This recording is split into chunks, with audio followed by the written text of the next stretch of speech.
कारण बीड जिल्हा हा आता युद्धभूमी झाला. कुणालाही खेळायचं असेल युद्ध जातीच्या धर्माच्या नावावर की बीडातच येतात. अहो मध्ये मी त्या अयोध्येला गेलो होतो आणि तिथून प्रयागराजला गेलो. ते स्नान चालू होतं सगळ्याचं.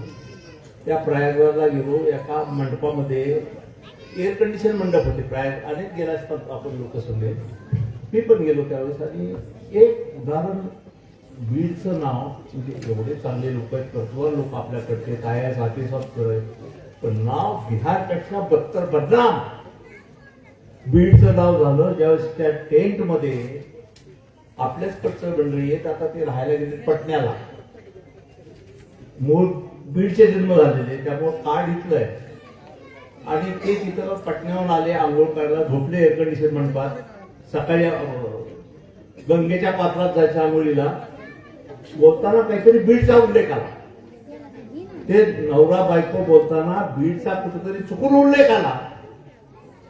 हिंदीत बोलत होते ते, कारण बिहारमध्ये राहतात पटण्यामध्ये. आणि बीडचा उल्लेख आला. पटकन खडबडून आजूबाजूच्या 10-12 लोकांनी घेरलं त्याला. अरे बीड से आहे का तुम बीड से राहणार आहेत का? तो बोले हम पटना से आए हैं, तो हम पैदा हुए बीड में. अरे ये गलत आदमी यहाँ पे, इनको हका दो. अहो पालसिंगला काय सांगावं, धिंड काढली त्याची धिंड.